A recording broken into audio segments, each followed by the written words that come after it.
Hello, ladies and gentlemen, and welcome back to Age of Charlemagne, the DLC for Attila Total War. And today we're going to be taking a look at the Kingdom of Mercia. Now, Mercia is one of the Saxon kingdoms of kind of the British Isles, along with Northumbria and Wessex. They kind of make up the main kind of English group here, the Anglo-Saxon groups. And honestly, the Kingdom of Mercia is one of my favorite factions that the Age of Charlemagne has introduced, and probably my favorite faction on the campaign map simply because of their traits. Their traits are emancipators, they have doubled unit replenishment when taking on defeated troops post-battle, and they have extra income for every enemy unit destroyed. This makes them very good at going to war. They can keep up a good supply of troops, a good replenishment rate by winning battles, and by winning battles and killing enemy units, not only are they getting money, but they're getting more troops. So, by fighting, winning battles, killing enemy troops, you have a lot of sustainability with the Kingdom of Mercia.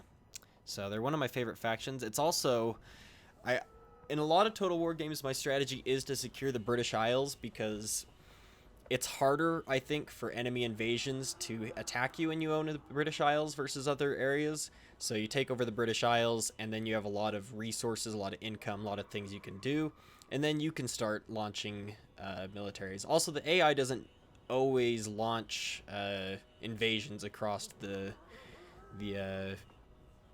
what's it called? The gap here between modern-day France and England. But anyways, let's go ahead and look at the Kingdom of Mercia's roster. Oh, that's not the one I wanted. Custom battle. So the Kingdom of Mercia, I will switch over to unit info 2, so you can pause the video if you want to check out their stats. They only have one general unit, the Royal Companions, which is unfortunate. I mean, they're a very good unit. They're very tough, very tanky, and they also have good melee attack, good melee damage. All around a pretty good unit, but like the Danes have the Huskarls, which makes sense, the Huskarls, and I would think that they would have Royal Horsemen available as a general bodyguard, but they don't, which is unfortunate, but still a good unit. For Spearmen, they have kind of the same setup as the Danes do. They have Fjord Spearmen, which are basically levy freemen. Then they have Select Spearmen, which basically receive slightly more training, and a helmet, which is always fun. This game has a lot of this. You can see the Axe Infantry down here is the same. They receive a little bit more training, and when they finish their training, they get a helmet, and that's their reward for finishing their training, apparently. But they do have one more unit of spears called Thane Spearmen, which are actually a heavily armored spearmen, and they're pretty damn good, but they cost more than twice the amount of the Select Spearmen. They only gain 2 more melee attack, no more melee damage. They gain 1 more melee charge, 1 more melee defense, but the big bonus really is in armor. They go from 10 armor with the Select Spearmen to 46 armor with the Thane Spearmen, so that is a very large jump in their armor. Their health doesn't change, but their morale does go to 45 instead of 36, so 9 more morale for the Thane Spearmen. They also lose 2 speed. Yeah, they lose 2 speed, which is unfortunate. But they also have Disciplined. They don't suffer a morale penalty when the general dies, and it rallies more often. I think that's the only extra thing it has. Yes, it is. Okay, and so for melee infantry, they have kind of a similar setup as the Danes. They have kind of their basic staple sword unit, and then they have a specialty sword unit.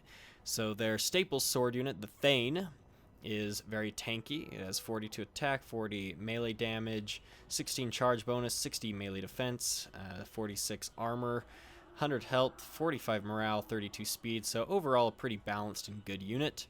Then their Royal Thanes, you can see here, are even better.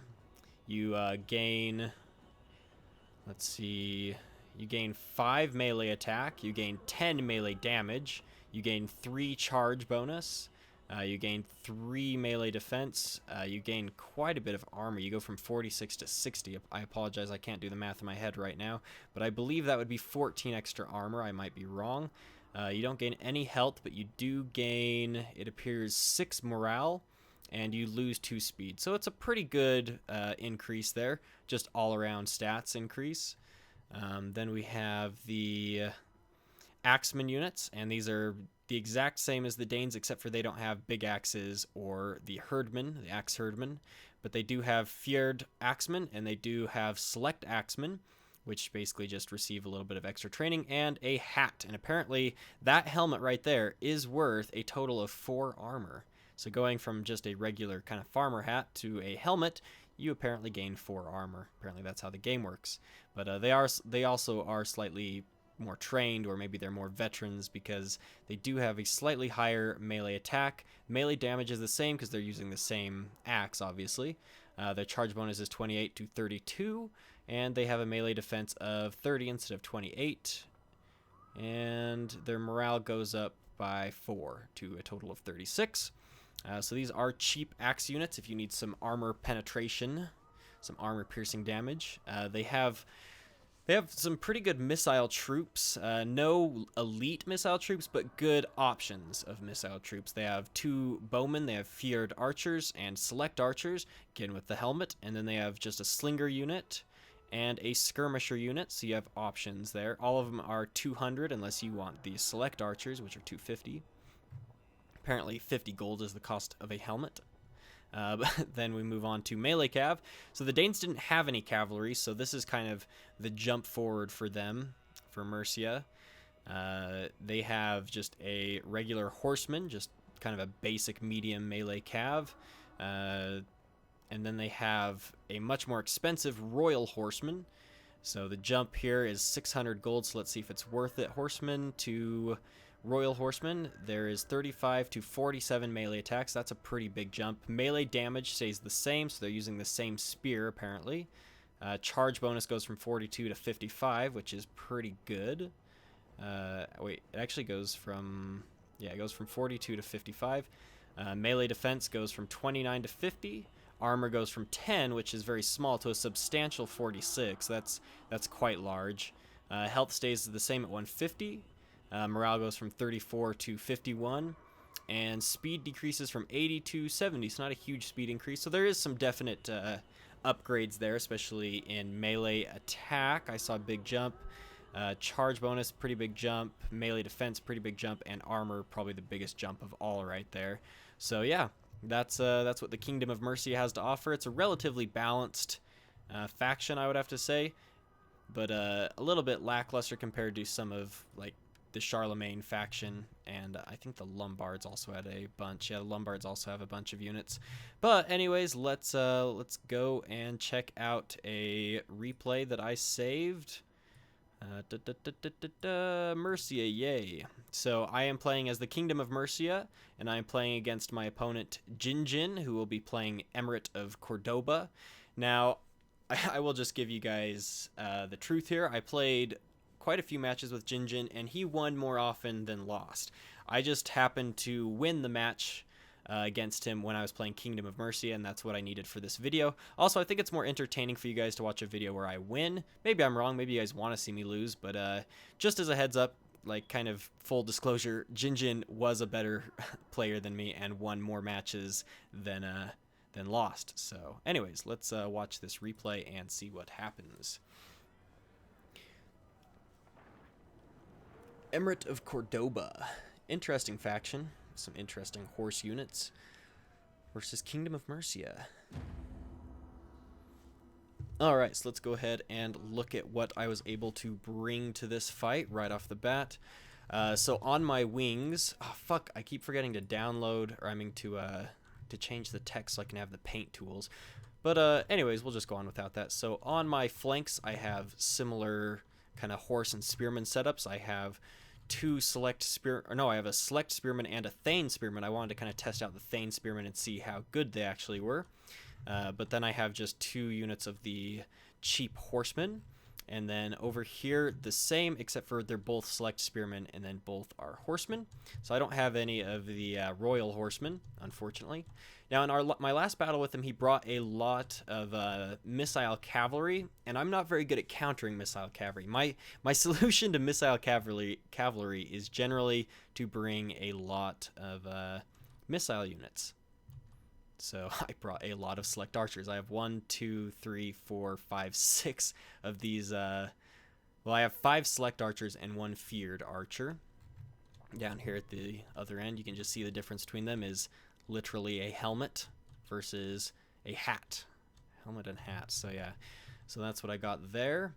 I'm going to start the play so it doesn't last too long. But then my infantry line is kind of lackluster. I have a Thane unit, and then the rest are actually Royal Thanes. I spent a lot of money on these Royal Thanes to make up kind of a powerful, heavy infantry line here, which I do have very spread out, only 2 lines deep, or 2 rows deep. I don't know how that actually works, but very spread out. And then, of course, the Royal Companions back here as well. Pretty cool. And Wessex, or not Wessex, Mercia has kind of these interesting helmets. See if you can see them as they walk by. That very different style than, like this style here with this guy directly in front of us is more the Nordic style. And then this side, these guys with kind of the long nose piece is a very kind of Anglo-Saxon styled helmet. But let's go check out the Emirate of Cordoba. I don't even know if I'm saying that right. So he does have some cavalry here on the side, and they progressively get better. He has Berber light cavalry, Andalusian cavalry, and then the best cavalry here that he has are the armored cavalry units. Interesting, that guy's got like a mace. But a kind of an interesting looking unit. Different culture than what I've played with thus far. This is my first time actually seeing the Cordoba faction. He is backing up these guys with a Berber spear. Excuse me. And he does have 2 Berber Jinetes, which are the only skirmisher cav that he brought to the fight this time, which, oh well. I mean, my missile troops are still going to do pretty good.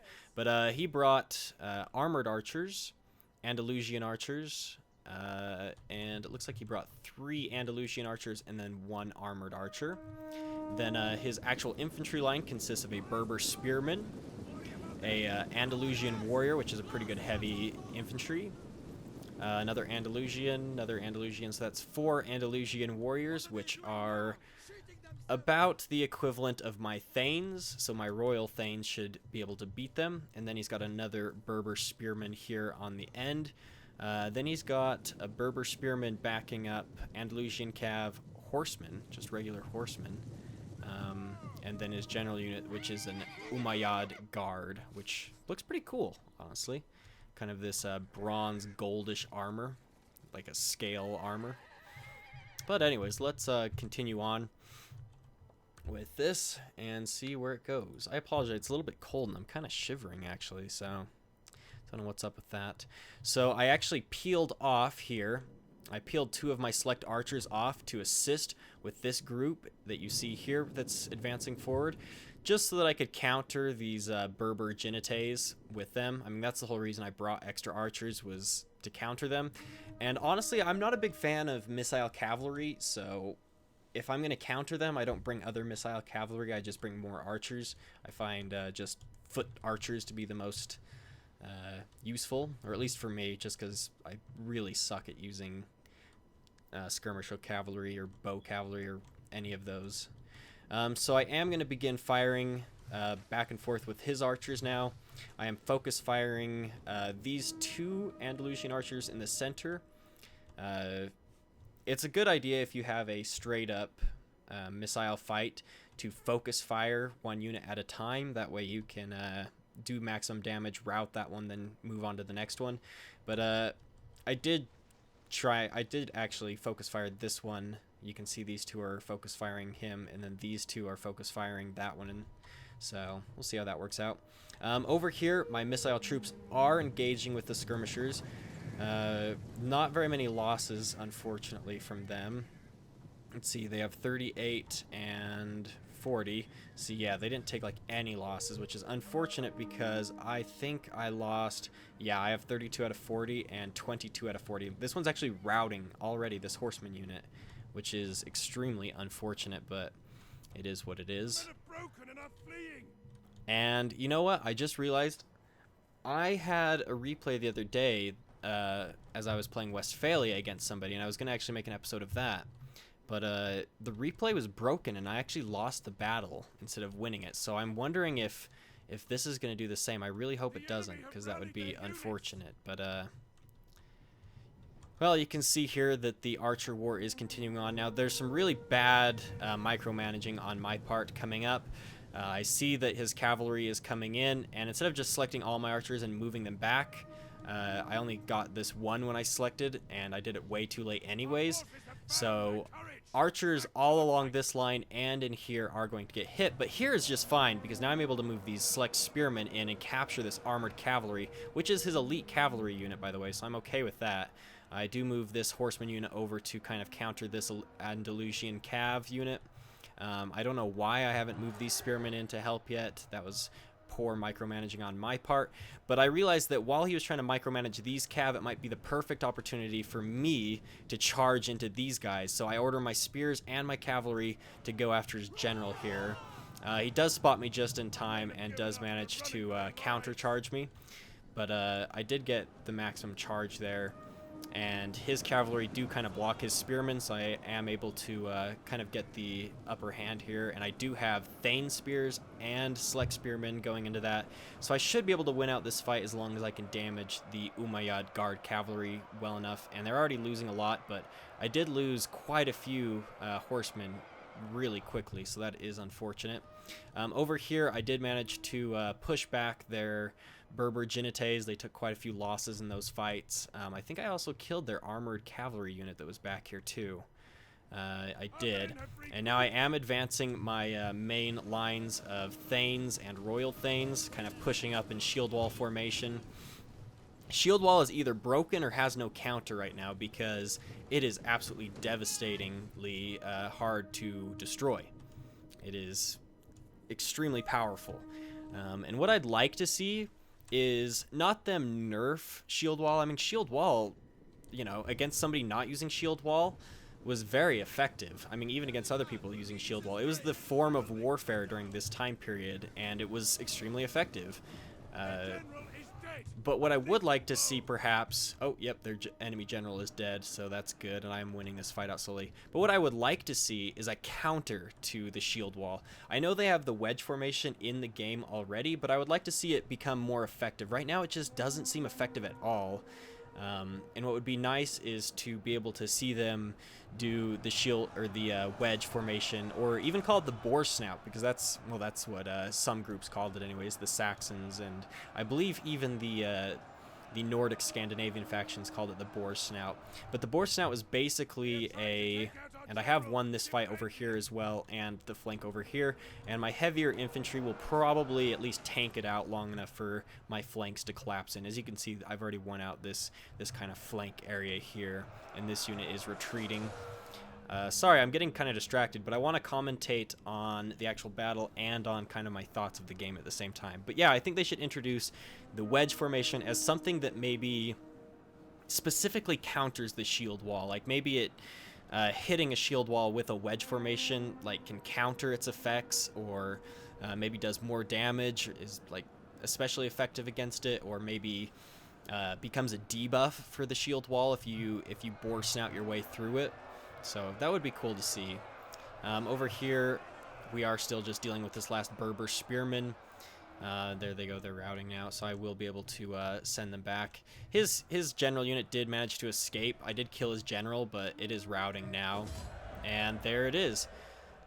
Wow, that's the win. I was able to, you kind of saw this main line here. I just slowly kind of collapsed it in on itself, even though it looked like the middle part of the infantry line was in his favor. So let's just take a quick look at the kills. We're not going to spend too much time on that, but you can see that none of my units really stood out, but they all did reasonably okay. I mean, 71 on Royal Companions, okay. These spears got quite a few kills, 85. Just look down the line. You just see some pretty basic kills. I mean, some of these, like the Thanes here got 70, Thane Spearman 49, 62. Some of my archers didn't even do that well. But then you go over here and you just see some kind of abysmal kills. His general unit 28. These Berber Spears 13. This one got 47. 0, 4, 2, 6, 7. So these Andalusian warriors got nothing. And then some of these spear units, these Berber Spears, just did nothing as well, which is unfortunate for him. Andalusian warrior with 15. His bows, I think, probably did overall maybe a little bit better, but I just had more of them. Then his cav, some of his cav units did all right. This Berber light cav got 85. This one got 11, so that's not very good. Andalusian cav 38. Unfortunately, you should have seen like this armored cav and these Andalusian cavs do a lot better than this Berber light cavalry. But and then he's got these Berber Genites, which got decent kills. So honestly, he held it together pretty well, but I just had so much infantry left over, just a lot of heavy infantry ready to finish that out. And so yeah, that is Kingdom of Mercia in the age of Charlemagne. Yes, hold on if I can get this back here. So that was the Kingdom of Mercia in Age of Charlemagne, the DLC for Attila Total War. I hope you guys have enjoyed. If you'd like to challenge me to a Charlemagne battle, you know, go ahead and tell me below. Or if you have a Charlemagne replay already, I would love to see your guys' Charlemagne replays. You can find the email in the description of the video, and you can just email me your replay, and I will be able to download it and watch it. But thank you guys for watching this episode. If you have any questions, let me know. And next week, or I mean, probably a couple days from now, not next week, I will probably be doing Westphalia or the Kingdom of Asturias. I haven't decided which one yet, but it'll be one of those two. But yeah. Alright, well, I'll see you guys in the next episode. Thanks for watching.